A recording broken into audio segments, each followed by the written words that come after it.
Grabando. Bienvenidos todos a la cuarta versión de este gran round de este primer semestre 2021.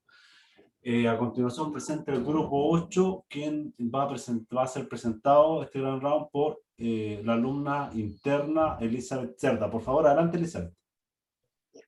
Hola, buenas tardes, compañeros, profesores e invitados.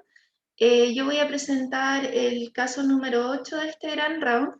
Este es un caso clínico que se dio acá en la clínica donde yo estoy haciendo internado, que es en Oftalmón en Puerto Montt. Es un caso que da para harto debate y quiero adelantar desde ya que es un caso que no tiene un cierre concreto, pero que nosotros escogimos porque el tecnólogo tuvo un buen rol durante el caso y porque creemos que va a dar para harta discusión. Los integrantes de este grupo son Constanza Camposano, de Práctica Profesional, Valentín Lepe, de Clínica 3, Danitza Cabrera, de Clínica 1, y quien les habla, Elizabeth Cerda, de Práctica Profesional.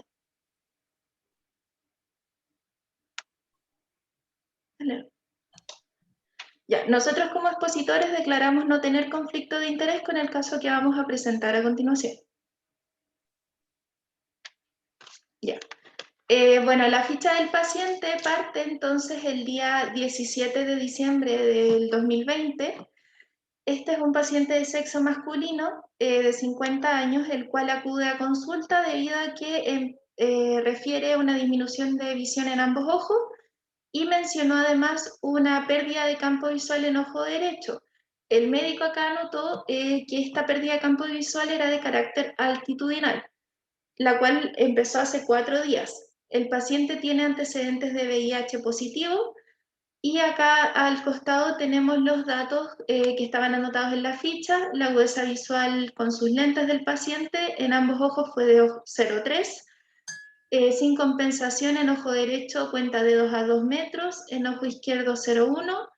La refracción que aparece aquí es la refracción que llegó el médico en consulta, la mejor corrección que el médico consiguió en la consulta.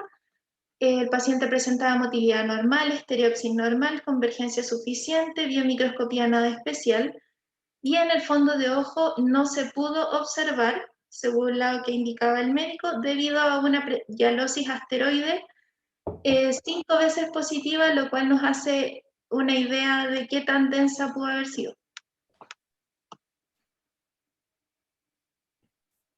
Ya, en base a los antecedentes que les acabo de presentar, me gustaría consultar si mis compañeros tienen algo que agregar a la anamnesis o algún examen complementario.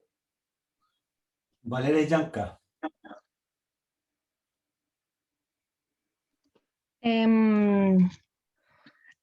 Le preguntaría, o sea, ¿cómo se llama? Antecedentes médicos. Por ejemplo, eso de que pierde la visión de un rato a otro me llama mucho la atención porque primero partí viéndolo al revés, primero pensé que era una catarata, pero él dice que lo perdió súbitamente, entonces no es, le preguntaría si tiene hipertensión, alguna enfermedad así que cause esto, porque es lo que más se me ocurre. Paulina Cortés. Profesor, ¿Qué opina? en cuanto a la misma pregunta, ¿Sí? yo indagaría más sobre el VIH. Por ejemplo. Por ejemplo, preguntar sobre si está con tratamiento, indagar más en fondo de ojo, quizá una retinografía, para ver si es que tiene alguna manifestación oftalmológica por la enfermedad. Elizabeth. Yo tengo una duda. Ariane. ¿Sí? Sí, me llama la atención la baja agudeza visual que tiene, porque tiene 0,3 ODI. La verdad es que me gustaría saber si esa baja agudeza visual tiene relación con el campo visual, que lo perdió hace 4 días. Pero me fijé después que el relato dice que la pérdida de campo visual es solamente en ojo derecho. Sí. Eso me llama la atención. El defecto que es altitudinal. A mí también me llama profundamente la atención. Estoy súper de acuerdo con lo que dice Valeria. En el fondo pensaría en una hipertensión, en el fondo pensando en algún proceso oclusivo, ¿verdad? Vascular. Entonces, creo que por ahí viene la segunda pregunta, ¿verdad? Que ya empezó a adelantar algo Paulina Cortés con los exámenes complementarios que pidió una retinografía. Daniel Castillo, ¿qué otros exámenes complementarios solicitaría usted?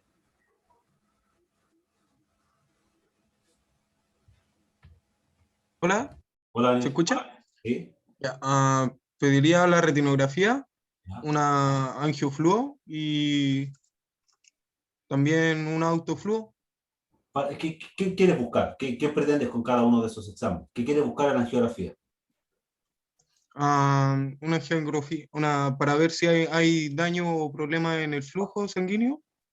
Ya. Y simplemente para ver la indemnidad de la retina, porque igual 0,3 igual es algo bajo, pero también podría estar asociado a esta hialoides asteroide que se encuentra en el vidrio, ¿o no? O sea, eso es lo que pienso, pero es lo que haría. ¿Y la autofluorescencia por qué?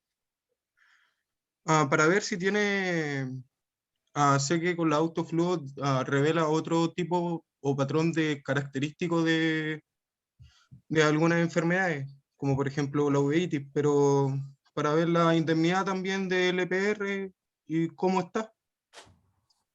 Ok. Byron Roblero, ¿alguna idea? ¿Algo que sumar?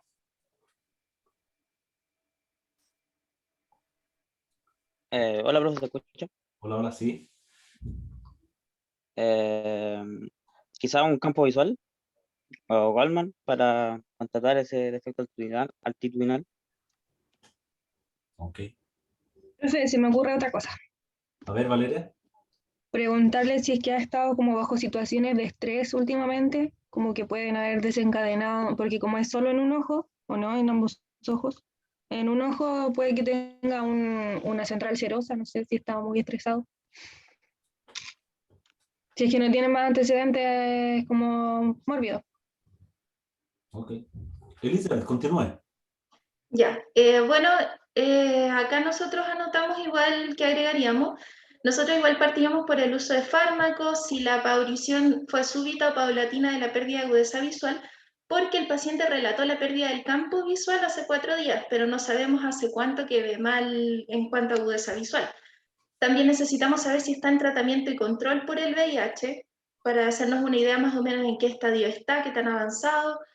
Necesitamos antecedentes mórbidos personales y familiares, lo mismo oftalmológicos, personales y familiares, antecedentes de glaucoma. Y en los oftalmológicos igual hincapié en hace cuánto tiempo tenía sus gafas, desde cuándo que usa gafas, todo eso.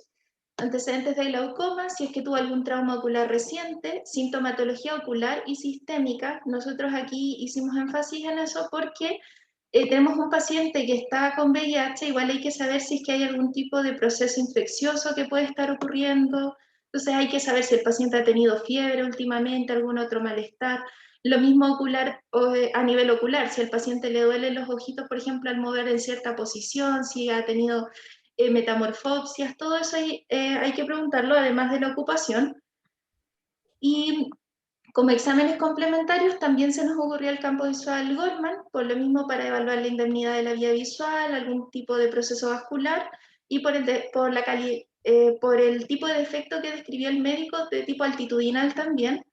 Además nos falta la agudeza visual con CAE y con corrección, porque tenemos anotada la corrección que consiguió el médico en la consulta, pero no está anotada la agudeza visual que consiguió con esa corrección. Además, AFG, OCT, tonometría, porque el paciente igual tiene 50 años, no estaría de más. Y por lo del VIH, un recuento CD4 y un PCR que nos permitiría ver más o menos cómo está en ese sentido. Y acá nosotros no incluimos la retino porque si usted se fija en el paciente en el fondo de ojo, el médico no lo pudo ver por la hialosis. Entonces no sé si se les ocurrió si es que se podía ver en la retina también. Pero nosotros agregamos AFG e incluimos la autofluorescencia. Absolutamente de Pásame más, acuerdo. Absolutamente de pásame más. acuerdo. Pero espera un poco, Elizabeth. Ah, ya, vuelve atrás. ¿Qué es este recuento CD4? Ese es para ver la carga viral. Entonces, entre el CD4 y el PCR nos permiten ver si es que el paciente, o sea, como en qué nivel está el VIH, si es que ya pasó a SIDA o es solo VIH.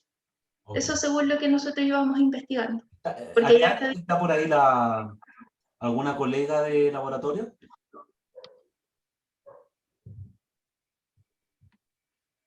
Le están consultando para ver si se anima. Hay un estudiante, parece. ¿Seguimos esperando a Ariane o la convenciste o no? Me pillaste. No, está ocupada estudiando ahora para las tareas que tiene mañana. Ok. Así que no estaba poniendo atención. Bueno, ya, ok, avancemos. Ya, también nos gustaría, bueno, no sé si preguntar a estas alturas, pero en caso de que alguien tuviera algún tipo de hipótesis diagnóstica. Algunos detalles, ¿verdad? Vamos con Nicolás del Río. ¿Aló? ¿Se escucha? Sí. Una hipótesis diagnóstica de partida de la hialosis esteroide que ya se indicó, y viendo la sintomatología del paciente en cuanto a su agudeza visual, como dijeron al principio, hace sospechar de que está pasando por alguna vasculopatía o algún proceso oclusivo en los vasos. Ya. Y eso, o suponiendo que no esté controlado el VIH, tal vez algún proceso infeccioso. Ya. Y eso se me ocurre con lo que tenemos hasta ahora.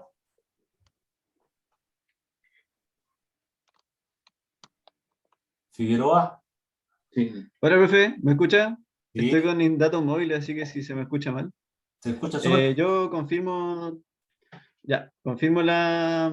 lo que dijo mi compañero Nicolás, Ya. pero también como podría agregar otra cosa a los exámenes complementarios que no lo dije recién, exámenes serológicos para ver si es que tiene algún otro tipo de patología asociada, como tiene, está inmunodeprimido. Ya. ¿Aló? ¿Cómo qué agregaría, Jerónimo? O sea, Exámenes serológicos como el BDLR4. como Que no para. me manejo muy bien con eso para ver si es que tiene sífilis o algo asociado como algún proceso infeccioso. Ya, igual vamos para allá. ¿Aló? Ok. Ya, Ok. Franco Cortés dio un. Franco, dígalo en voz alta.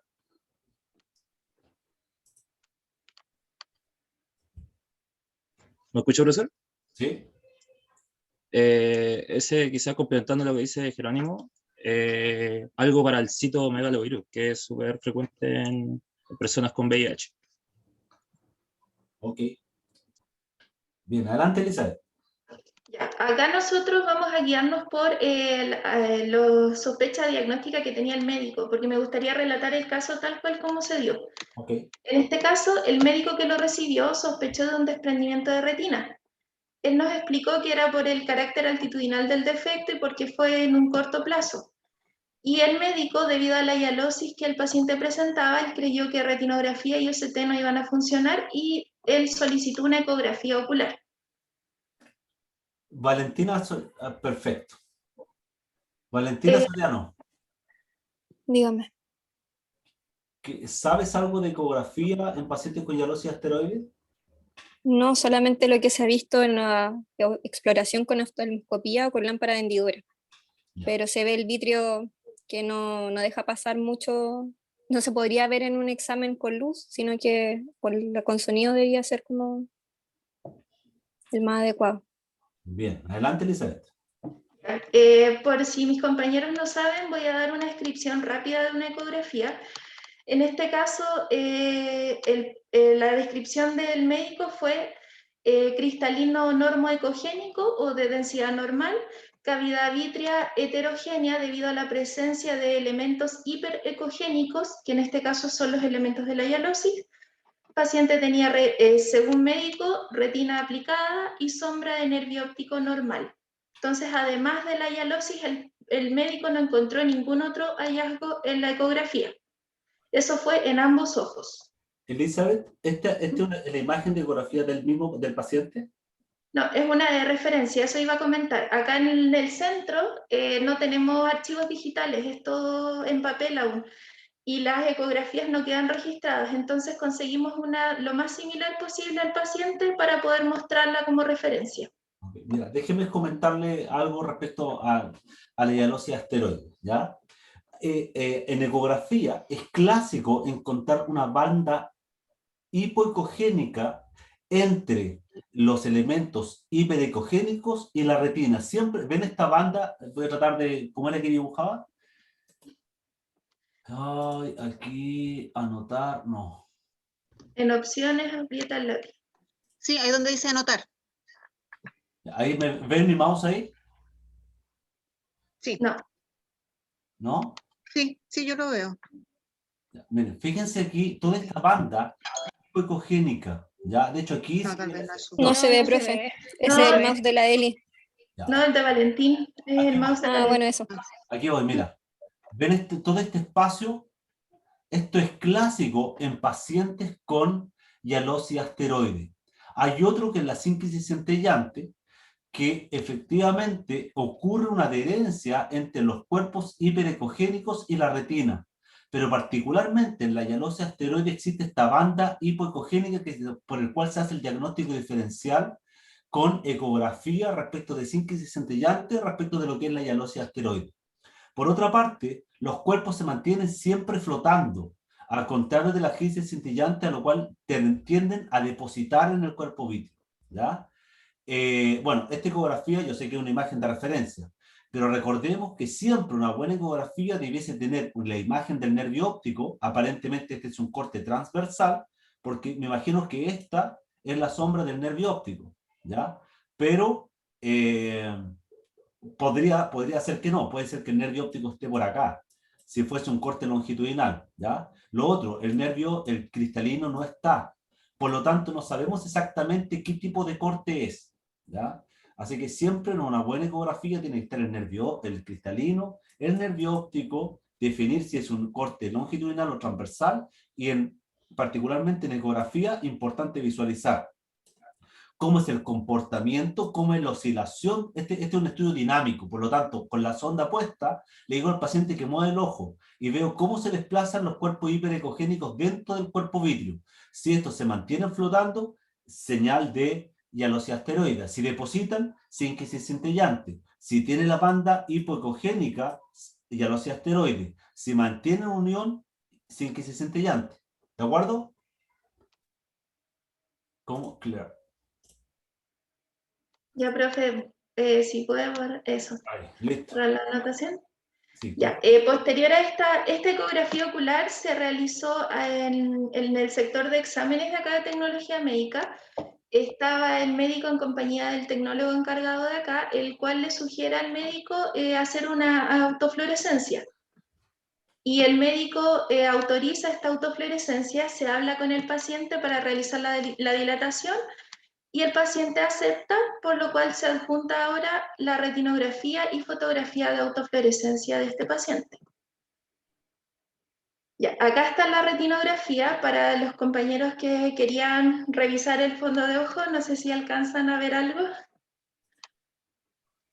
Es indescriptible, ¿verdad? No se ve nada. No, o sea, se alcanza a distinguir la papila y podemos saber qué ojo es cuál. Pero más allá de eso, es bien poco lo que se puede... Me llama la atención, fíjate que yo he visto también bastante hialosis asteroide, pero los cuerpos que están flotando en el vidrio tienden a ser más amarillentos. Estos son como más blanquecinos. No me había tocado así como tan blancos. La hialosis asteroide son como más amarillos. Esto lo veo como un poquito más blanco. Pero debe ser por la densidad probablemente, o la cantidad de flash que le pusieron a la foto. Eli, ¿qué edad tenía el paciente? 50. Tiene mucho arco, eso de arco senil, ¿verdad? Tiene demasiado para tener 50 solamente. Sí, lo mismo estábamos pensando y buscamos causas de posibles arcos seniles y habíamos encontrado que también podían estar asociados a aumento del colesterol, lípidos de baja densidad, alteración de permeabilidad vascular y también que era más común en hombres y en mujeres. También nos llamó la atención el hecho de que tuviera un arco senil tan marcado para tener 50 años. De hecho, pacientes con hialosis asteroide tan potente, sí me hace sentido que tenga un arco senil tan marcado. ¿Ya? Avance, Elizabeth. Ya, y acá la autofluorescencia, que fue el examen que había sugerido el tecnólogo, a diferencia de la retinografía, aquí sí podemos apreciar el fondo de ojo, bien sutil, pero se alcanza a apreciar. No sé si a alguien le Daniela gustaría. Castro. Daniela Castro, ¿está ahí? Soy de Clínica 1. Allá. A Paulaza. Ya. En la autofluorescencia, en la primera imagen a la izquierda, a nivel de nervio óptico, entre nervio óptico y mácula se pueden observar puntos hipoautofluorescentes que puede indicar que la retina ya tuvo un proceso de sufrimiento, y hacia más temporal se puede observar una lesión mucho más grande, también hipoautofluorescente, que alrededor de él hay una hiperautofluorescencia, señal de que la retina está sufriendo en ese momento. Elizabeth. Y la imagen de abajo... falta una, perdón. Sí, la imagen de abajo es el ojo derecho era el primero, y el ojo izquierdo a nivel de mácula superior y el arcada superior se puede observar una lesión que está activa junto con puntos hipoautofluorescentes de que ya la lesión no está inactiva. Ya. Eso es lo que logro ver más que nada. Que no veo otro hallazgo. Cuidado, Claudita, porque una lesión está activa o está inactiva. No puede, ¿me entiendes? Entonces, la lesión, O sea, en mi impresión, sí. tiene áreas de hiperautofluorescencia. Por lo tanto, la lesión, ¿verdad? Está en un proceso activo, ¿verdad? Y existe áreas donde el daño ya se causó y ahí el EPR ya tiene un daño considerable, ¿verdad? Elizabeth, adelante. Ya, acá igual destacar que la papila, los vasos tienen esta hipoautofluorescencia característica. Está en el ojo derecho esta lesión a nivel temporal que se extiende hacia la arcada inferior, que es hipoautofluorescente con bordes hiperautofluorescentes, y en ojo izquierdo esta lesión superior a mácula, también como moteada con zonas hiperautofluorescentes e hipoautofluorescentes. Y al lado derecho se aprecia una imagen magnificada de la zona del ojo derecho, que según nosotros tiene como un patrón tipo reguero. Eso iba a aportar. ¿Puedo aportar algo, Elizabeth? Sí, adelante. Claro, efectivamente tiene un patrón tipo reguero, como que hubo un punto hubo algún tipo de lesión exudativa ahí y por precipitación, ¿verdad? Por gravedad, la lesión fue dañándose abajo, típico lo que pasa en los pacientes con alta miopía o los pacientes con coronopatía central serosa. Ahora, ojo, que ese signo no es patognomónico de central serosa, ¿ya? Yo sé que la Valeria está pensando en central serosa porque se le había ocurrido antes, ¿verdad?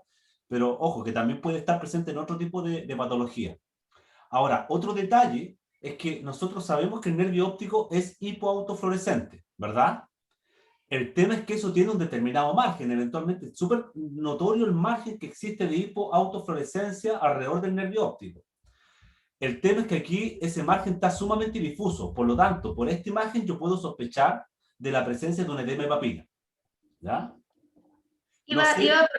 No sé tanto así en el ojo izquierdo, pero en el derecho estoy prácticamente seguro. Sí, lo mismo sospechó el tecnólogo acá. El tecnólogo vio esta foto de autofluorescencia y comparando el disco del ojo derecho versus el ojo izquierdo, se dio cuenta que el ojo derecho era mucho más difuso que el ojo izquierdo.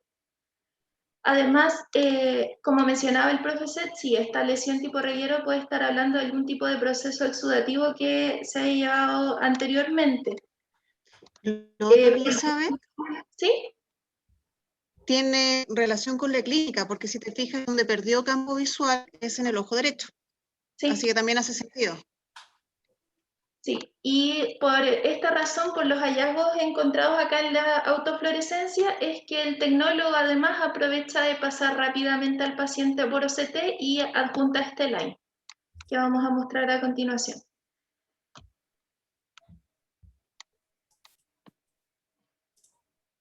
¿Se ve? Sí. Vamos con Darle Ortiz. Hola, ¿me escucho? Sí. Ya, bueno, comenzamos con el ojo derecho. Se puede ver, ya, se le realizó un LAI al paciente. No veo bien el número, pero la señal creo que está baja, me sale como un 3. La señal de la toma de la imagen. No lo puedo ver, así que no sé, la Elizabeth dirá después. Bueno, se puede observar la interfase vitreoretiniana. No hay un elemento hiperreflectivo, sin embargo en la imagen de abajo sí se pueden ver, y yo creo que esto debe ser por la misma hialosis. Interfase vitreoretiniana ya, sin elementos hiperreflectivos, contorno foveal presente, simétrico. El estroma foveal presenta un grosor normal. Esto también pueden verse en múltiples puntos hiporreflectivos debido a los artefactos de proyección. Puedo ver un desprendimiento neurosensorial hacia el estroma temporal. También veo un pequeño desprendimiento en el área foveal sobre el EPR o la zona de interdigitación. Hacia el adyacente del disco puedo ver también este desprendimiento neurosensorial con pequeños pliegues retinianos. Veo un aumento en el área de la papila debido a un elemento hiporreflectivo que genera este edema macular, o sea, edema papilar que ya se había mencionado quizás antes. En el ojo izquierdo, también entre la interfase vitreoretiniana puedo ver estos puntos hiperreflectivos, también correspondiente a la hialosis. El contorno foveal está presente, sin embargo es asimétrico debido a este desprendimiento sedoso que se encuentra por sobre el EPR, lo cual hace que se levante hacia temporal. No sé si hay como alguna disrupción del EPR o las capas, pero sin embargo que yo creo que es el artefacto de proyección debido a la hialosis. Y no sé si hay algo más que agregar respecto a esos escamas. Ortiz, siempre, cada día, en cada gran round le pido su opinión y anda muy, muy bien, Darle. Solamente precisar que no es artefacto de proyección, sino que es artefacto de atenuación óptica. Los artefactos de proyección es un artefacto de OCTA, ¿ya? Es un artefacto de OCTA cuando se duplican los vasos en el EPR. Esto es un artefacto de atenuación óptica asociado a los cuerpos hiperreflectivos en el cuerpo vítreo, ¿verdad? Ahora, aparentemente aquí existe un proceso inflamatorio vítreo, pero claramente no sabemos diferenciar qué corresponde a la hialosis asteroide y qué podría corresponder a una vitritis, así que en el fondo ahí queda más difícil de poder evaluar. Elizabeth, ¿qué cree usted que le faltó a la compañera? Bueno, acá no se nota mucho, pero igual yo quería mostrar esta parte que no sé si se alcanza a ver, que acabo de dibujar. ¿Sí? Es que ahí en esa zona que hay como atrofia, hay una disrupción de la capa nuclear externa igual, como que se interrumpe.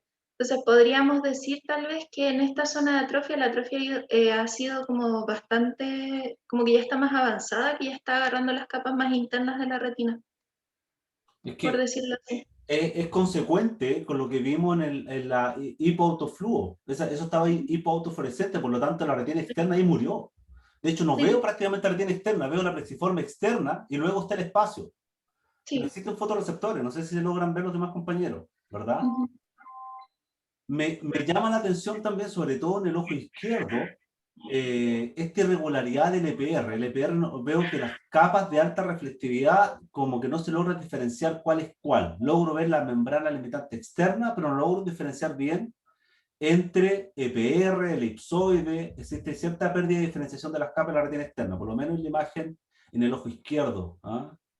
Existe cierta dificultad para poder visualizar eso. Nosotros igual queríamos consultar si a este nivel podríamos hablar de un patrón granular en el EPR, sobre todo en el ojo izquierdo. En el ojo izquierdo sí. En el ojo izquierdo sí, o por lo menos, y en el ojo derecho, en la parte temporal también se ve cierto patrón granular en el epitelio pigmentario retiniano, ¿ya? Pero muy tenue. Probablemente habría que revisar otros cortes. Ya. Bueno, vamos a seguir entonces con el caso. Este fue un caso que se dio en una cosa de días, entonces todo es bien seguido. Ese mismo día en la tarde, entonces, el paciente vuelve a la consulta para revisión de exámenes. El tecnólogo médico la acompaña para que fuera atendido ese mismo día. El médico oftalmólogo revisó los exámenes y decidió derivar a paciente a un retinólogo. En conversación entre el tecnólogo médico y el oftalmólogo, se sugiere también la realización de de una angiografía con fluoresceína, por lo que el médico oftalmólogo finalmente realiza la orden para la angio y la derivación al retinólogo. Al día siguiente, el paciente se presentó a la realización de la angiografía con fluoresceína. Al llegar, el paciente siguió reiterando la preocupación por el defecto que percibía en el campo visual. Comenzó a consultar si el examen que se iba a realizar iba a servir para ver lo que era. El paciente era bien insistente, por lo que el tecnólogo a cargo pidió a uno de los internos que hiciera rápidamente un campo visual antes de dilatar, y es el que vamos a mostrar a continuación. Es un campo computarizado. Que lo describa. ¿El Elías de qué es? No, la Natalia Toledo.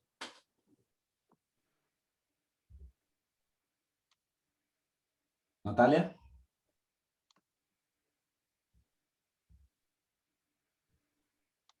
Natalia. Carlos Soto. Hola, hola. Aquí estamos. Bueno, este es un campo visual computarizado. El de la izquierda es de ojo derecho. 24.2 prueba umbral. ¿Cómo se llama? Los parámetros de confiabilidad están bien.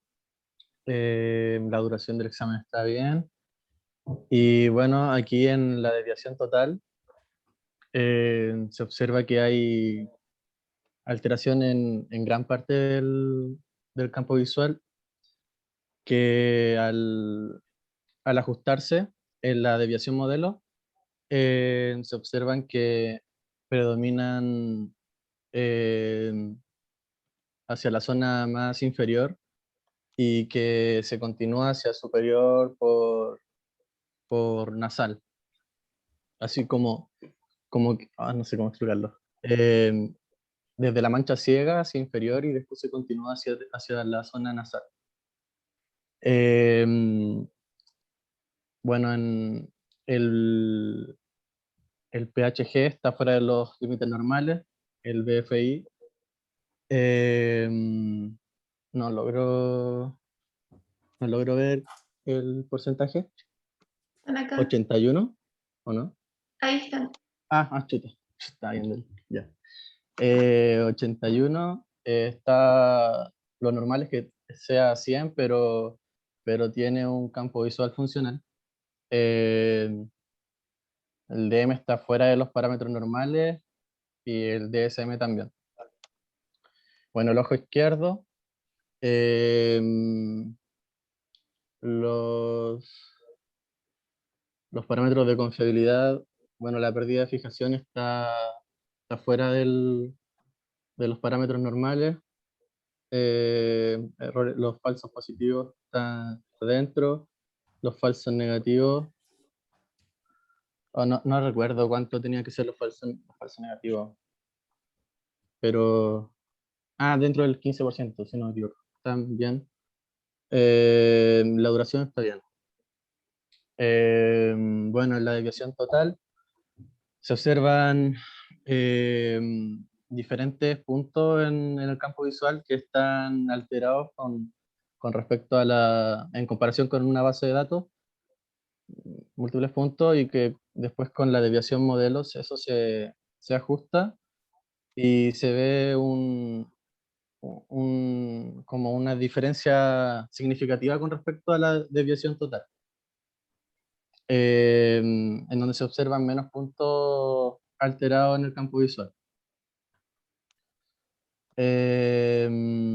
Y ya en los otros parámetros tenemos el PHG como caso dudoso, el BFI está mejor en comparación con el otro ojo, pero aún así está alterado, y el DM está fuera de los parámetros normales, y el DSM, si no me equivoco, tiene que estar entre 1 y 3 o 1 y 5, si es que alguien me puede ayudar. Ayuden al compañero ahí. Por favor. Entre 0 y 3. Entre 0 y 3. Ah, entonces también está fuera de los parámetros normales. Damián, ¿está ahí? Sí. Damián, ¿algo estabas consultando tú? Sí, lo que pasa es que creo que la refracción que pusieron al realizar el examen, Eli, confírmame si es la misma que dijiste al principio. Creo que sí, porque me acuerdo que era más o menos un 5 con un cilindro de 2. Sí, Eso. es la misma refracción que traía el paciente. O sea, que consiguió el médico en consulta, que fue la refracción que venía anotada en la ficha. Claro, no solamente me llama la atención porque tú misma planteaste que de partida no conocíamos si esto era la mejor corrección que podía llegar al paciente, porque con este lente sí mejoraba en algo su agudeza, porque recuerdo que era 0,2 cuenta dedos, y con el lente llegaba a 0,3, ¿cierto? Con los lentes. Entonces, en el fondo también. Claro, entonces en el fondo es importante que el paciente quizás con un K hubiese mejorado, y aquí estamos obviando que existen personas que llegan a los 50 años sin sintomatología, ¿verdad?, con la presbicia, pero a los 50 años me llama la atención que la hayan hecho con la misma de lejos. Solo eso. Sí, eso es algo que llama la atención. Lo otro, sí, efectivamente, como varios consultan por el ojo izquierdo, este paciente, fue el segundo campo visual que se hizo de ojo izquierdo, el anterior tenía aún más pérdida de fijación, el paciente no estaba fijando bien, y además este fue un campo visual que se hizo de forma rápida, por decirlo así, o sea, se hizo tratando de conseguir el mejor campo visual posible para el paciente, pero este paciente venía por una angiografía y había que dilatarlo, entonces se hizo el campo visual más que nada para ver el defecto que el paciente tanto relataba, porque el paciente era bien insistente con eso. Entonces se hizo el ojo izquierdo, estaba peor que el que mostré ahora, y este fue el mejor campo visual que se consiguió de ese ojo. Y después ya había que llevar al paciente a dilatar y hacer la angiografía. Sí, al fin y al cabo era eso para lo que el paciente llegó.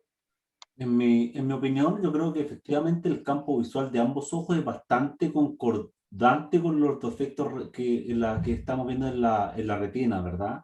Creo que en ningún caso es un campo visual que indique glaucoma, ¿no? Pero creo que es bastante concordante con lo que salía en la retinografía. Eso es lo que puedo concluir yo de este examen. Sobre todo por la parte de la papila, que se ve más difusa aquí. También el defecto de acá, que podría ser concordante con este patrón en reguero que estuvimos viendo. Algo que nos llama la atención es el defecto inferior. Eso es algo que como grupo no Claro. podíamos... Disculpa, Claudio. Claro, en ese sentido, yo me acuerdo que comenté contigo esto la semana pasada, el defecto que se ve, ¿cierto?, hacia nasal en el ojo derecho, concordaría con esa zona de reguero que decía Claudio, pero lo inferior no, eso no, por el momento. Lo que pasa es que puede que ese reguero sea antiguo, a lo mejor puede que lleve cierto tiempo ahí, y eventualmente el líquido precipita, se deposita abajo, y donde el líquido pasa más tiempo, ¿verdad? Todos estos desprendimientos serosos, toda esta alteración serosa, en definitiva genera mucha muerte de fotorreceptor, ¿ya? Entonces el líquido, si bien el punto filtrante está ahí atemporal, ¿verdad? El líquido queda bajo mucho tiempo. Por eso que después de ese defecto, probablemente independiente que se haya reabsorbido después en edema, pero con ese desprendimiento neurosensorial, ahí donde se generó el daño, ¿ya? Hubiese sido interesante ver unos cortes inferiores para ver cómo estaba la retina ahí abajo, ¿ya? Pero lo más Claro. probable es que Y ahí comprobar. fue, bajó, se depositó, dañó y después se fue el líquido. Si es que pudo haber sido, puede haber tenido ese curso la enfermedad, ¿no? Y complementando lo que estaba diciendo el profesor, si nosotros igual atribuíamos algo similar al hecho de que estos desprendimientos igual se mantiene el líquido, también no se reabsorbe inmediatamente, genera este ambiente tóxico que al fin y al cabo va dañando los fotorreceptores. Entonces, aquí ya pudimos observar el campo visual, no sé si quieren agregar algo más, pero podríamos pasar a la angiografía, que fue al fin y al cabo a lo que el paciente se presentó, que es la que tenemos acá. Cristóbal Bravo. No, Gustavo Solar. ¿Está ahí? Gustavo Solar. Hola, profe. Hace rato está con el micrófono activado ahí, así que aprovecha y ir a hablar. Sí, es que me estaba acomodando. Ya. Ahí nos salen los tiempos aquí ya, pero tenemos geografía del ojo derecho. Parece ser el tiempo arterial, porque las venas todavía no están con fluoresceína. Vemos en la papila que tenemos esa impregnación como de la fluorescencia, tiene que ver con quizás con el edema que usted habló, profe, porque se ve bastante difuso el tema de la papila. Tenemos, bueno, voy a marcar igual aprovechando. Me refiero como a toda esta zona que está aquí. Luego, arteriovenosa temprana. Igual se ven algunos, bueno, se resalta mucho más esta lesión. Tiene que ver con el tema de la lesión que se mencionó antes, con patrón de reguero. Y bueno, si tuviera ejemplo, igual Yo podría. sé dónde está la lesión, sí. Yo conozco, todos conocemos, pero en el fondo descríbalo cómo No, se... sí, igual para señalar lo que estoy viendo, es que me estoy apoyando harto con el... No, y lo otro es bastante la impregnación que está aquí del tejido, en el ojo derecho. En el ojo izquierdo tenemos en la zona superior a la fobia, tenemos toda esta zona de hiperfluorescencia. Al igual la papila se ve con borde bastante difuso de impregnación de la fluoresceína. Arterio venosa media. Y bueno, con los periodos más tardíos está la impregnación clara en la papila y en esta zona superior a la fobia con hiperfluorescencia. Gracias, Gustavo. Elizabeth, por favor, descríbalo usted. Ya, bueno, tenemos la angio del ojo derecho. La primera foto corresponde a una fase arterial. La segunda foto corresponde a una fase arteriovenosa inicial porque se alcanza a ver el flujo laminar. Y la tercera foto del ojo derecho corresponde a una fase tardía. Si vamos comparando las tres fotos superiores, podemos ver cómo el disco óptico se va impregnando. También a nivel general podemos apreciar que hay una leve tortuosidad vascular, que no sé si habían notado. También se observa esta zona hiperfluorescente a nivel temporal que se extiende hacia la arcada inferior, que también a medida que avanzan las fases va perdiendo un poco de fluorescencia, por decirlo así. En cambio, en el ojo izquierdo también se observa como la primera foto sería una fase arteriovenosa, la segunda foto igual es arteriovenosa más tardía y la tercera foto es una fase tardía.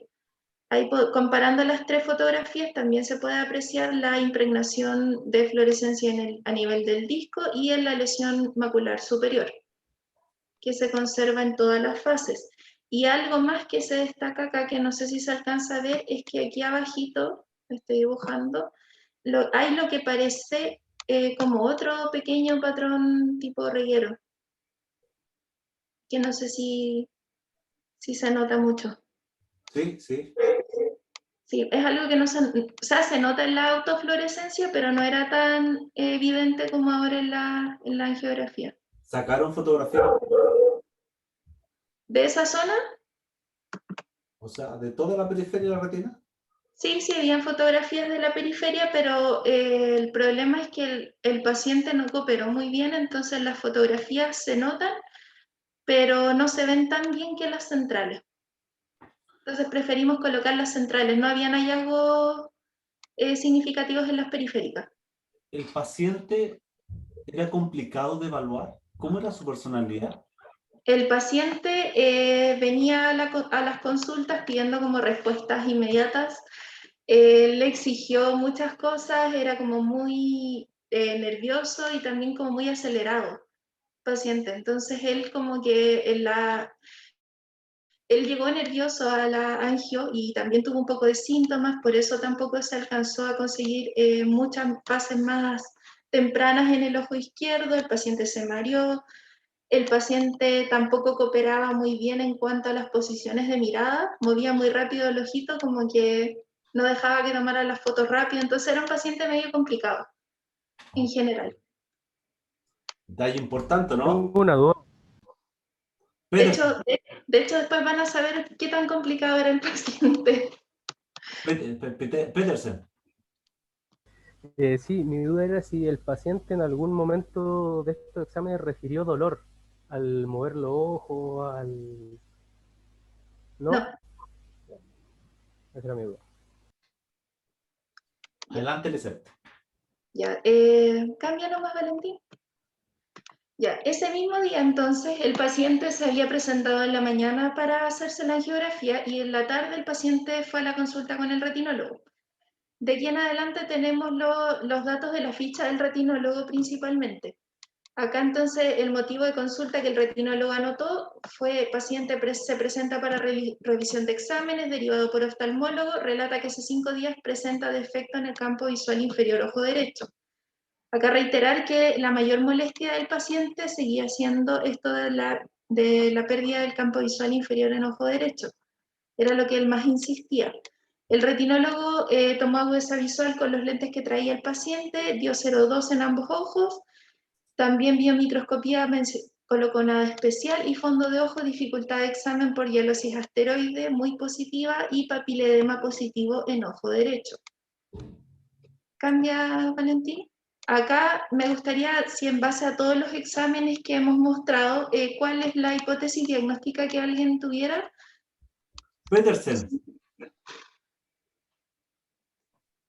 ¿Aló? Sí. Sí, ya, en base a los datos expuestos, yo creo que el paciente puede presentar varias cosas, pero primero una neuritis óptica y luego junto con ¿me recuerdan cómo era el nombre de la enfermedad? ¿El citomegalovirus? No, ¿La hialosis? Eso, la hialosis, sí, hialosis. Entonces serían como mis dos hipótesis diagnósticas, neuritis más hialosis. Ok. ¿Alguien quiere complementar? Angelina Soto, ¿está ahí? Sí, profe, aquí. ¿Qué? Sí, es que estaba pensando también, no puede ser como un tipo de uveitis, porque igual no se puede diferenciar si un proceso inflamatorio es solo la hialosis asteroidea la que está en vitrio. O sea, creo que es evidente que tenemos un uveitis. El tema es cuál uveitis.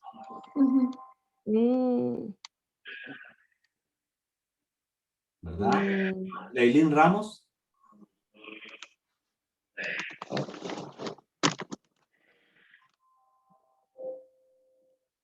Leilín. Con el audífono no se me escucha. Pensaba en el citomegalovirus por el edema de papila, más que nada. Retinitis por citomegalovirus, ¿ok? Sí, eso más que nada. Entonces tenemos, si no me equivoco, tenemos retinitis por citomegalovirus, tenemos la hialosis esteroidea, que en el fondo eso ya es, ¿verdad? Y tenemos, ¿qué más dijeron? Una neuritis óptica, ¿ya? Claudio. ¿Alguien me habló? Sí, yo. Es que estoy del teléfono ahora. Ya, Yo la verdad es que descartaría la neuritis óptica. O sea, efectivamente hay un edema de papila, pero el campo visual del ojo derecho no se corresponde a un campo visual de neuritis óptica. De hecho, lo que permanece en este paciente es el campo visual central. Sería interesante saber qué es lo que pasa hacia la periferia. Y ahí sugeriría en algún momento si pueden hacerle un campo completo 120 si es que no tienen Goldman disponible. Interesante.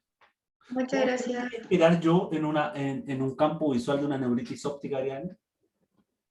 Pérdida de la visión central, 5 o 10 grados, más aumento de la mancha ciega, y no lo encuentras en este campo. Teníamos aumento de mancha ciega, pero no teníamos ningún defecto central. No, no. Y bueno, lo que dice Valentina María Ángel en el chat también, dolor. Ok. Bien. ¿Alguien más? ¿Alguien que agregar? Valeria Yanca. ¿Usted mantiene su postura de cororetopatía central serosa?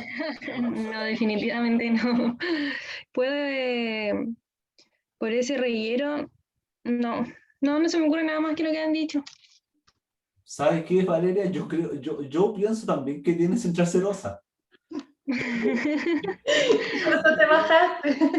Yo creo, la verdad, Profesor. Paulina. Es que en el OCT echó abajo mi teoría, ¿Pero qué cosa tiró para abajo tu teoría del OCT? que al menos en la que no tenía ningún edema, ninguna parte de... Pudo haber sido una central serosa que se reabsorbió a lo mejor, O sea, como por la marca en reguero que dejó. En ojo izquierdo había una lesión central igual en el OCT. Sí, y tenía un desprendimiento seroso. Es que justamente eso es lo que iba a decir, porque tiene todas las características como de la personalidad que describía Elizabeth, de una persona que suelen tener episodios de central serosa, Sí. pueden ser antiguos incluso, o no sé si falta o no algún hallazgo que pueda tener crónica, central serosa crónica. Claramente, o sea, yo también pienso que por ahí va, porque piensa, tienes VIH y más encima tienes todos estos problemas de visión, ¿no te estresarías de más? ¿Ah? Sí, pues. Aparte que con esa profe. personalidad que relata Eli. Claro. Daniel, cuéntame. No sé si es de ayuda, pero estaba investigando como entre el caso y detecté que en verdad hablaban que existe como una relación entre la neuritis, el citomegalovirus y pacientes que presentan VIH. Incluso dice que las pacientes que presentan VIH tienen mayor probabilidad de contraer el virus en cuadros que tienen inmunodeprimidos y tienen afección parecida a neuritis, que en verdad la ligan como neuritis por citomegalovirus. Y también dice que asociado a esto hay desprendimiento de retina, o sea que existen edemas, lo que podíamos ver en los OCT y todo lo que vimos. Y también incluso dice que está relacionado con papiledemas. Y que generalmente los pacientes pierden la visión después de estos cuadros infecciosos, pero no sé si es este virus, pero quería agregarlo. Gracias, Daniel. Si quieres en el chat, comparte tu fuente. Elizabeth, ¿qué opina usted? ¿A qué conclusión llegaron? Mire, nuestra conclusión la tenemos al final. Yo ahora quisiera atenerme a la ficha y terminar el caso porque ya no nos queda mucho más. Bueno, acá la ficha el retinólogo anotó, estos son los apuntes del retinólogo, literalmente esto es lo que el retinólogo anotó en la ficha. En el OCT puso desprendimiento de retina seroso ojo derecho izquierdo, en el AFG hay edema papilar. Hipótesis diagnóstica está aquí con signos de pregunta porque es tal cual como este retinólogo lo anotó. Él puso neuritis óptica ojo derecho, corioretinopatía central serosa ojo derecho izquierdo, neuroretinitis y todo con signo de pregunta.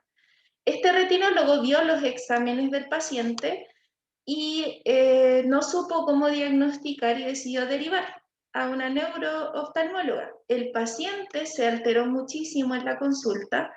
Llegó acá a gerencia de la clínica a presentar un reclamo y gerencia le consiguió una cita con esta neurooftalmóloga 2 días después. El paciente se enojó porque había sido derivado por segunda vez. El paciente, después de que se fue de aquí, llegó a la consulta de la neurooftalmóloga, a la cual también llegó alterado. Comenzó una discusión con la secretaria de la neurooftalmóloga, muy alterado por haber sido derivado 2 veces. La neurooftalmóloga, entonces, como lo ve tan alterado, se negó a atenderlo debido a este incidente y el paciente se retira. Y no sabemos más qué pasó con este caso. Pero nosotros como grupo quisimos darle algún tipo de conclusión, así que tuvimos un consultor externo. Cambia nomás, Valentín. Ya, cambia nomás esa parte. Acá nosotros comentamos entonces con otro retinólogo el caso, a ver qué hubiera hecho él, para que nos orientara con respecto al protocolo que él hubiera seguido, para dar algún tipo de cierre. Los exámenes complementarios que este retinólogo dijo que él hubiera pedido era el VDRL con FTA-ABS, esto es para sífilis, hemograma VHS para ver el perfil bioquímico, radiografía de tórax, ya que él estaba sospechando algún tipo de proceso infeccioso también, el recuento CD4, que él nos mencionó que era uno de los exámenes que definía el caso en este sentido, que él decía que lo principal en el caso de este paciente hubiera sido identificar la causa para comenzar el tratamiento lo antes posible, ya que si este paciente tenía algún tipo de infección o era algo inflamatorio, tiene tratamientos totalmente distintos. Así que él dijo, lo primero que yo haría en este caso es identificar la causa, pedir estos exámenes y de ahí a partir de esos él seguiría pidiéndole otros. Las sospechas de este retinólogo externo fueron neuroretinitis por sífilis e incluso bartonelosis ocular. Yo le consulté por el citomegalovirus, ya que fue uno de los planteamientos del grupo, y él dijo que no, que el citomegalovirus se veía completamente diferente, con más alteraciones vasculares, cosas que no estaban presentes en este caso. Así que la mayor inclinación de él era neuroretinitis por sífilis, pero habría que descartar con los exámenes complementarios si es que el paciente estaba cursando con un episodio. ¿Puedo complementar un poco, Elizabeth, con lo que pienso yo? Yo estoy completamente de acuerdo con el retinólogo, porque uno, un cuadro de retinitis por citomegalovirus es un cuadro muchísimo más agudo, ¿ya? La pérdida de visión es bastante más severa, es un cuadro bastante más exudativo, al mismo tiempo que también existen cuadros oclusivos por obliteración de los vasos sanguíneos. Por lo tanto, y con hemorragia y cosas así, y claramente este paciente no tiene eso, así que retinitis por citomegalovirus no es. Yo creo por el patrón del EPR, que estábamos hablando del EPR, ¿verdad? Por la pérdida de diferenciación de las capas de la, retina, de las bandas de la retina externa, además de que la granulación del EPR en el ojo izquierdo, pensaría en sífilis, ¿ya? O sea, claramente este paciente hay que hacerle, yo pensaría en una neurosífilis, ¿ya? Para justificar el edema de papila. Pero adicionalmente, pero apuesto una mano que tiene cororetinopatía central serosa también. Yo creo que ese paciente con esas características, con ese temperamento y por la forma de los regueros, etc., yo creo que aquí coexisten por lo menos 2 cuadros, o 3, la hialosis asteroide, la neurosífilis y la cororetinopatía central serosa. Sí, sin duda. Así que, pero concuerdo que en el fondo hay neuroretinitis por sífilis. Sí, nosotros como grupo igual nos inclinábamos más para la neuroretinitis por sífilis. De hecho, por eso las investigaciones finales fueron enfocadas hacia ese punto. ¿Valentín cambia? Ya, y ahí Valentín va a explicar un poco los papers que se escogieron acá para respaldar nuestras sospechas. Bueno, bien como decía la compañera de Eli acá, nosotros discutimos harto sobre lo mismo que decía el profe de las coexistencias de varias enfermedades en este caso. Hablamos mucho también sobre la central serosa, sobre la personalidad del paciente, sobre un posible cuadro crónico que él pudo haber tenido para haber generado las lesiones, principalmente la del ojo derecho. Pero mientras más conversamos, más nos inclinamos hacia la sífilis, la neuroretinitis por sífilis. El paper acá que vemos a la derecha es una casi review, pero del año 2017, en el cual nos encontramos con la epidemiología, los hallazgos, pero lo que más nos centramos era en cómo realizar el diagnóstico de sífilis, tanto ocularmente como con los exámenes serológicos. Dentro de los exámenes serológicos, los más importantes los podíamos dividir en dos grupos, que eran con marcadores específicos para la Treponema pallidum, que es la bacteria que genera el sífilis, y los sin marcadores específicos para sífilis, que es el más utilizado, que es el BRL. Pero también actualmente en el paper se mencionaba que se está usando mucho PCR, ya que se pueden obtener muchos primers de distintas fuentes, desde exudados de úlceras que pueden aparecer en los pacientes con sífilis, desde líquido cefaloraquídeo, fluido sanguíneo. Entonces es una técnica que se está utilizando mucho para los pacientes con sífilis. El tratamiento generalmente van a ser antibióticos. Como primera opción se va a utilizar la penicilina, a la cual se le van a adicionar distintos compuestos para intentar sortear las barreras que pueda presentar el virus. Y el paper que ven a la izquierda, a la derecha, perdón, del año 2019, es una review sobre la hialosis asteroidea. Lo que más nos llama la atención de este paper es que dan un hincapié sobre a la evaluación del fondo de ojo en pacientes con hialosis asteroidea. El paper indica que los exámenes más utilizados son la angiofluoresceína, la angiografía con fluoresceína, perdón, y la ecografía. Los hallazgos que nombraban en el paper eran los mismos que mencionó mi compañera en la presentación, aumento de la ecogenicidad a nivel de la cavidad vítrea, y después el profesor también aportó mucho con este espacio hipoecogénico que se encontraba entre la cavidad vítrea y la retina. La angio también se presenta, puede penetrar normal la hialosis, al igual que el OCT de Swepsox, y esto es debido a que no son exámenes que toman fotografías per se del ojo, sino son exámenes que utilizan longitud de onda. Por ejemplo, los OCT en la mayoría trabajan con longitudes de onda alrededor de 840 nanómetros, y Swepsox con longitudes de onda mayores a 1000 nanómetros, los que pueden penetrar fácilmente la cavidad vítrea con la hialosis y generar después las construcciones digitales de la retina. Por otra parte, los filtros de la angiografía, principalmente lo de la autofluorescencia y la angiografía como tal, que trabajan alrededor de los 40 nanómetros, 490 nanómetros, perdón, la angio, y la autofluo alrededor de los 520, también logran penetrar la hialosis y generar las imágenes que se pueda observar directamente el fondo de ojo. Y es solamente eso, nos llamó mucho la atención este caso por la poca información que se podía sacar producto de la hialosis, ya que se pierde mucha información del fondo de ojo al no poder explorar. Pero eso fue nuestra presentación del caso. Aquí les presentamos la bibliografía que utilizamos. Es impresionante que no ves nada y después haces la angio y se ve todo clarito, ¿verdad? Se ven estos puntos de atenuación óptica a la angiografía. De hecho, en la angiografía se ven puntitos negros por todo el fondo de ojo, que son por la hialosis asteroide. Pero excelente caso, Elizabeth, Valentín, Camposano y Danitza. Felicitaciones, muchachos, por el caso. Muy bien. Y acá igual queríamos destacar el rol del tecnólogo, porque si recuerdan, el caso empezó con una eco, y gracias al tecnólogo fue que él que conocía las técnicas diagnósticas, él sugirió la autofluorescencia, y a partir de esa autofluorescencia es que se desarrolló todo el resto del caso. Entonces era bueno que igual compañeros supieran que con autofluorescencia uno puede atenuar los efectos de la hialosis asteroide para observar fondo de ojo, lo mismo con la angio. Y acá igual sería ideal que después el paciente hubiera tenido un OCT completo, un protocolo completo. Recuerden que el line era solo de referencia, pero encontramos que era un caso que tenía para harto debate, entonces nos pareció interesante presentarlo. Y quiero agradecer también al profe Damián, que participó como consultor en este caso, y a mis tutores de internado, que igual aguantaron como 2 semanas de preguntas aquí. Muy bien. A los colegas de allá de Osorno, muchísimas gracias a todos. De Puerto Montt. Bien. Puerto Montt, hasta el monte.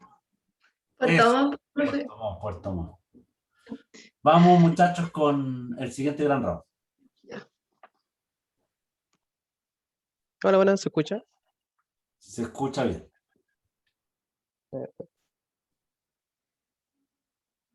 Es interesante, Claudio, y para los chicos también que se den cuenta el rol del tecnólogo médico, porque esto no es tan poco frecuente que el médico pide un examen y que nosotros como tecnólogos médicos podamos proponer algún otro tipo de examen que tal vez pueda permitir visualizar ciertas características de las patologías que el examen que el médico está solicitando tal vez no permite. Entonces, atreverse como tecnólogos médicos a hacer un aporte, a sugerir. Exactamente, ¿no? Muy, muy bien. Gaspar, si no me equivoco, se llama el tecnólogo allá, ¿no? Gaspar y Ortiz. Sí. Ortiz, que es de Laval, pues, de una generación menos que la mía. Muy, muy bien los muchachos. Bien, me gusta este tema de que los casos vengan de los campos clínicos. Encuentro que en el fondo nosotros el año pasado se los aportábamos, pero cuando los casos provienen de ustedes mismos y encontrarse con la sorpresa acá para nosotros como tutores es más entretenido. Así que muchísimas gracias a los internos que están buscando sus casos, sus propios casos y los presentan con especial cariño, porque en el fondo son casos que eventualmente vieron o que se los pasó su profesor tutor de internado. Así que eso lo hace mucho más enriquecedor la actividad. Bien, Marcos, adelante, por favor. Ya. Bueno, buenas tardes a todos. Para comenzar, nuestro grupo está compuesto por Gabriela Larrondo, José Luis Guerrero, Darla Brenet y quien habla Marcos Hernández. En esta ocasión, la persona que nos facilitó nuestro caso fue el tecnólogo médico Pablo Morales. Entonces, comenzamos con lo que es la ficha clínica. En este caso es una paciente de sexo femenino de 58 años. Su ocupación es ser ama de casa, la cual acude a control el día 14 de agosto del 2020, ya que lo dejaremos como la consulta actual. En esta ocasión, la paciente refiere por un fondo de ojo por diabetes. Cabe señalar que en esta consulta se le hace fondo de ojo a toda la persona diabética y en caso de encontrar alguna sospecha de retinopatía diabética, solo de retinopatía diabética, se le derivan a un nivel secundario. En la consulta refiere una disminución abrupta de la agudeza visual en el ojo derecho hace una semana. Su control previo por fondo de ojo fue el 2019. ¿Ya? No tiene antecedentes de cirugía ocular previa ni de familiares con glaucoma. El antecedente mórbido obviamente presenta diabetes mellitus, la cual se está tratando con pastilla que no recuerda su nombre, e insulina. Es hipertensa, pero refiere un mal tratamiento, perdón, una mala adherencia al tratamiento. Lo más importante es que señala que hace 5 días... ¿Cómo? ¿Se acusa solita? Sí, exactamente. Por lo menos era sincera. Eso fue. Entonces, menciona que hace 5 días la derivaron de urgencia a un centro particular por el tema de la disminución abrupta de la agudeza visual, en el cual se le tomaron exámenes. Sin embargo, dice que no cuenta con los recursos económicos para su tratamiento. ¿Ya? En la consulta se le hace una serie de exámenes, entre los cuales está la agudeza visual, que se le hace con su receta que es de hace 2 años. En este caso se encuentra que su agudeza visual del ojo derecho es de 0,16 y en el ojo izquierdo de 0,8. En la tonometría ambas eran de 18 miligramos de mercurio en ambos ojos y en la biomicroscopía nada especial. De acuerdo con esto entonces, dígame. Marco, milímetros de mercurio, por favor, para la tonometría. Perdón. Miligramos de mercurio. Y en la microscopía no se encuentra nada especial. De acuerdo con esto, ¿alguna pregunta que agregarían a la anamnesis? Vamos con Lepe ahí. No descanse, siga. Bueno, ¿podrías volver a la ficha, por favor? Bueno, teníamos la ocupación, lo más importante, el motivo de consulta y también los antecedentes mórbidos. Preguntaría también por si acaso si los antecedentes mórbidos familiares, si es que ella tenía más era más propensa a tener estas enfermedades mórbidas, antecedentes de glaucoma también, debido a su edad, y las PIOs también, si bien no estaba a la hora de la PIO, igual encuentro que estaban muy cercanas al límite. Tenía 18, si no me equivoco, y no recuerdo el 18, sí, 18. La agudeza visual también del ojo derecho decía que ya era súbita. También preguntaría si es que hubo algún trauma quizás, y si fue indolora, Fue muy súbita, fue de a poquito se dio dando cuenta que la perdía, y principalmente eso. Súper bien. Eso más que nada complementar entonces con lo que sería desde cuándo diagnostica con la diabetes y con la hipertensión, desde cuándo se queda el tratamiento con la diabetes y por lo mismo, por la fecha de la cual empezó ambas enfermedades y también la hora de la presión intraocular. Ahora, ¿alguna hipótesis según lo señalado anteriormente? Mariela Crawford.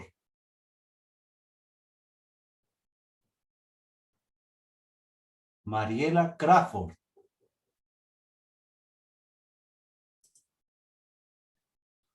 Mira, está bien que de vez en cuando no me conteste, porque entiendo que a lo mejor no tiene el micrófono activado, todo, pero por lo menos manden un mensajito o algo, sé que no voy a poder responder algo, porque ya creo que tercera semana consecutiva que llamo a Mariela Crawford y no, ni siquiera se manifiesta de ninguna manera.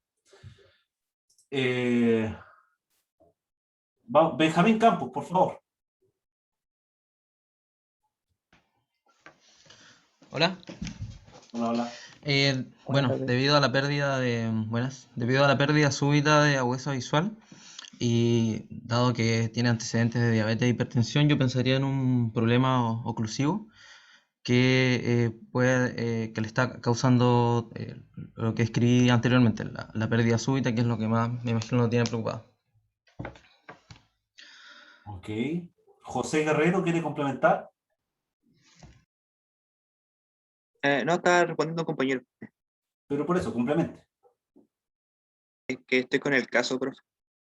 Ah, parte en del el caso. Ah, perdón. Profe, disculpe, ¿el paciente podría ser candidato, o sea, como una sospecha de retinopatía hipertensiva? ¿O es como muy brusca la...? Yo opino que sí. Sí, yo también opino que sí, o sea, lo decía porque igual presenta presiones intraoculares, no, aunque igual están normales, están como algo altas, según yo. Pero, a ver, espérenme.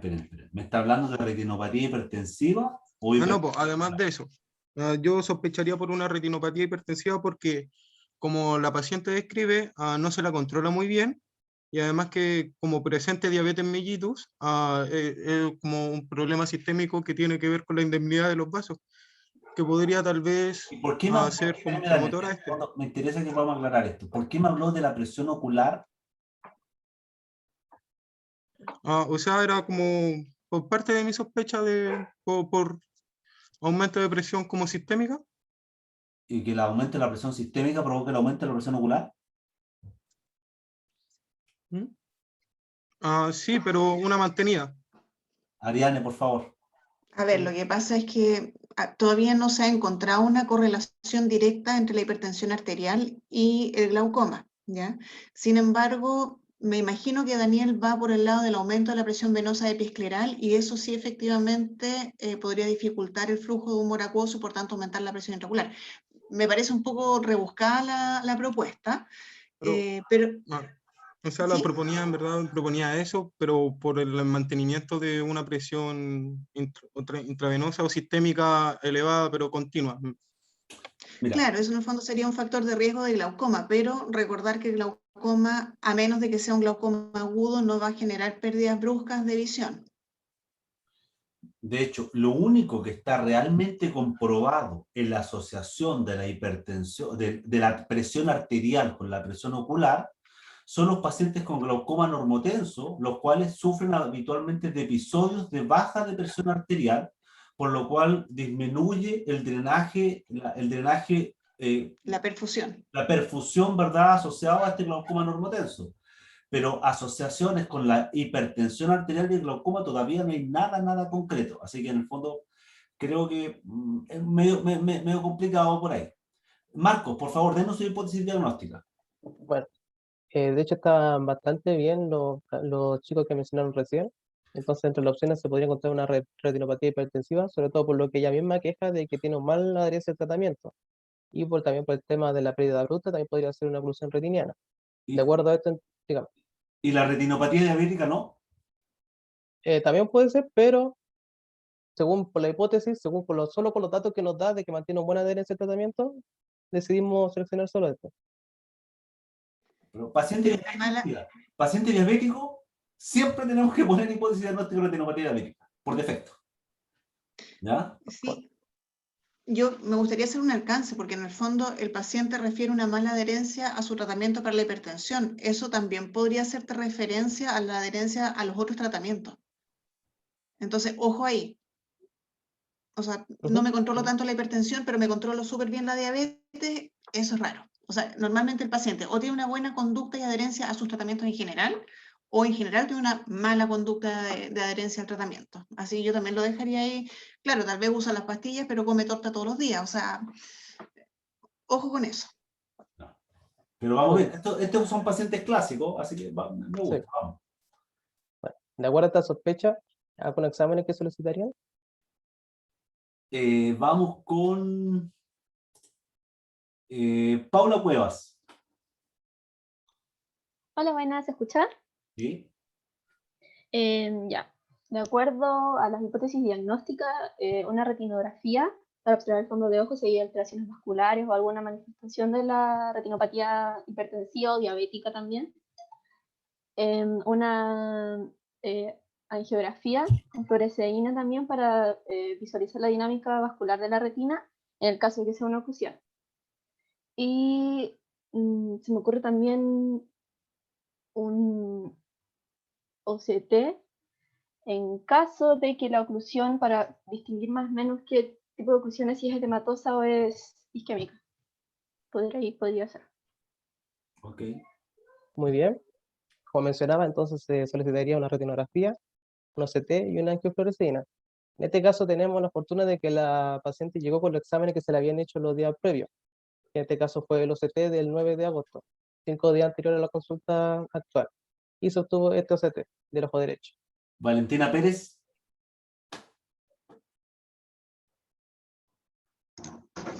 Profe de Clínica 1. Ah, pónganse Perdón. pónganse antes del nombre del tema si son de qué curso son. Ya, si lo voy a cambiar, profe. Ya. Vamos con Javiera Verdugo.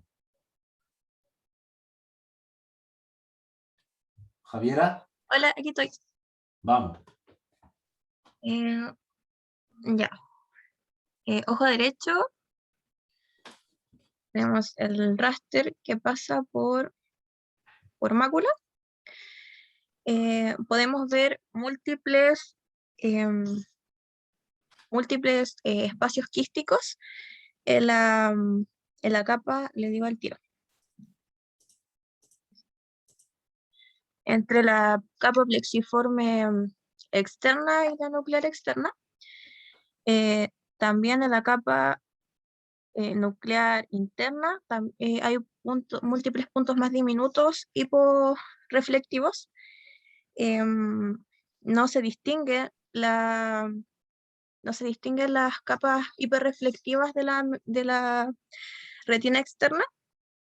Y podemos ver una disminución del contorno foveal debido a un aumento del estroma foveal, que está asociado a estas múltiples Póngale nombre a esto. espacios. ¿Qué es? ¿Qué tiene? Yo creo, o sea, a mi parecer podría ser un edema macular quístico. Bien, eso. Por la, ¿ya? Adelante, Marco. ¿Eso nomás? Vamos. Con Muy eso. bien, Adelante, Marco. muy bien la descripción de la compañera. Nomás destacar la señora sobre la presencia del espacio quístico. También no sé si se logra observar como una línea hiperreflectiva que transcurre paralela hacia la zona nasal. Sí, un ¿Se logra desprendimiento observar? posterior, ¿o no? Exactamente. Pero no se logra apreciar si mantiene adherencia al nervio. Ya. Entonces, este del ojo izquierdo, bueno, a simple vista no hay nada muy raro que se pueda señalar. Y en la retinografía de la consulta actual que se le hizo, se obtuvo esto.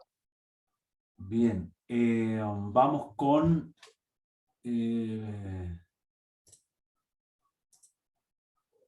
Francisco Uribe. Hola. Hola, Francisco.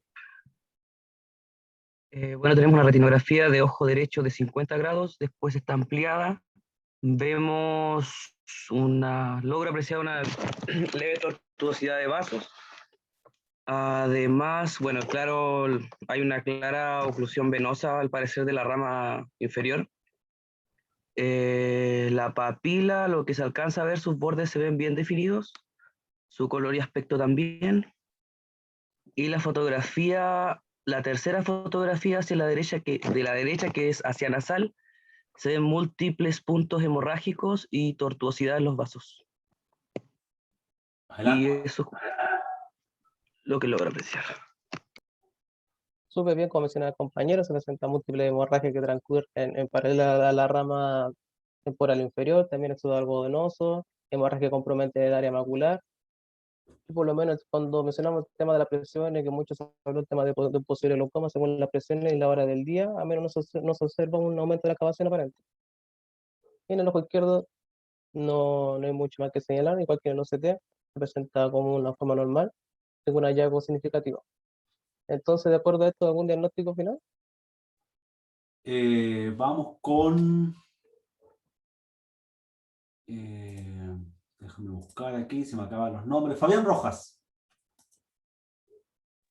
Buenas. Como diagnóstico final, encontraría que hay una obstrucción venosa de la rama temporal inferior en ojo derecho, como destacó mi compañero, y también un edema macular de carácter quístico asociado también a la retinopatía hipertensiva. Súper bien, Fabián. Como mencionaba, en este caso puede ser una trombosis venosa, además de agregarle el tema del edema. En estos casos, el pronóstico de tratamiento, si alguien sabe más o menos cómo sería llevar Lorenzo.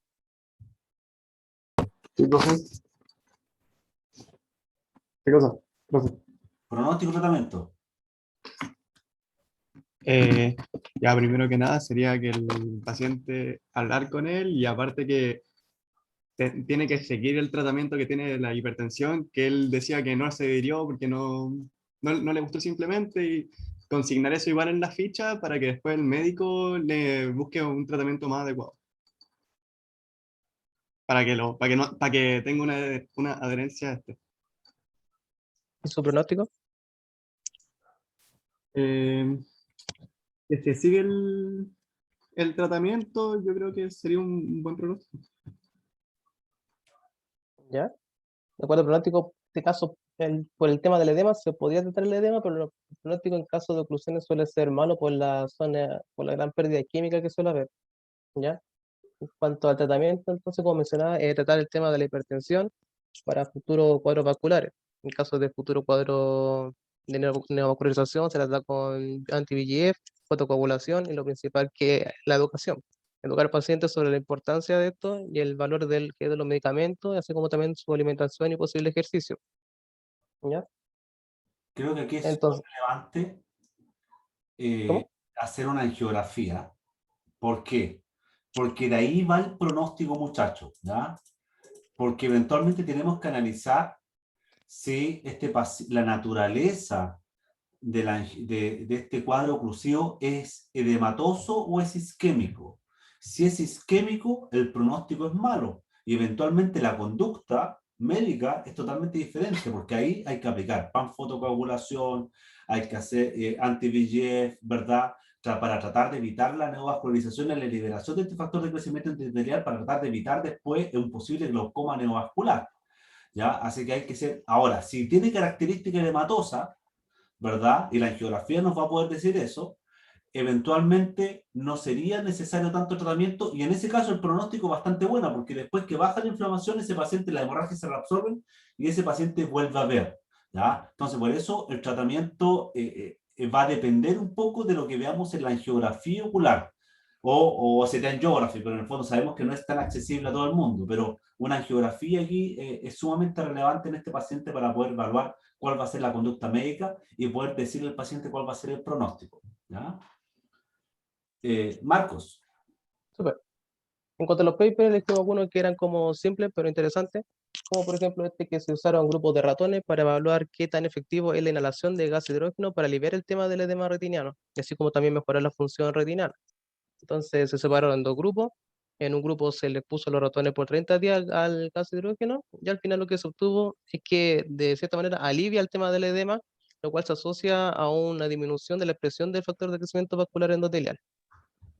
En nuestro siguiente paper, aquí lo que se hizo fue una comparación en el tratamiento con fotocoagulación entre el micropulso subumbral y el láser convencional. Como muchos sabrán, el láser convencional lo que hace es emitir una onda continua de energía, lo cual puede generar daño en el EPR como daño colateral. En cambio, el subumbral lo que son micropulsos de energía, es decir, deja tiempo entre cada pulso para un enfriamiento y así minimizar este tipo de daño. Entonces al final se obtuvo que se obtienen resultados similares, pero a diferencia de que el subumbral genera menos daño colateral que el láser convencional. Esa sería otra presentación. Muchachos, muy buen caso, Marcos, ¿ya? Caso habitual, que algo que vemos rutinariamente en nuestra práctica cotidiana. Así que muy buen caso, reforzar algunos conceptos. Así que muy bien el edema macular, ¿verdad? La hemorragia, ver toda la sintomatología de los pacientes. Eso es muy bueno también estos casos Grand Round, que tampoco necesitan ser casos demasiado rebuscados, ¿verdad? Porque eventualmente estamos aquí para reforzar el conocimiento que hemos visto en todas las asignaturas, semiología, morfo, etcétera. Así que muchísimas gracias por el caso, Marcos. Me gustaría mencionar algo. Es que, a ver, no es que se descarte la retinopatía hipertensiva, en el fondo el paciente existe un cuadro de base, ¿verdad? Pero sin embargo no existen señales según el formato de los vasos que sea indicativo de retinopatía hipertensiva. Aquí claramente hubo un proceso obstructivo asociado a la hipertensión que tiene el paciente, ¿verdad? Ahora, estudiar la naturaleza del trombo, difícil saberlo. Si fue un trombo, si fue un émbolo, probablemente no vamos a tener claridad de eso. Por eso, este paciente se tiene que tratar con su cardiólogo, con su internista, ¿verdad? Y eventualmente ver las consecuencias del daño oftalmológico con oftalmólogo.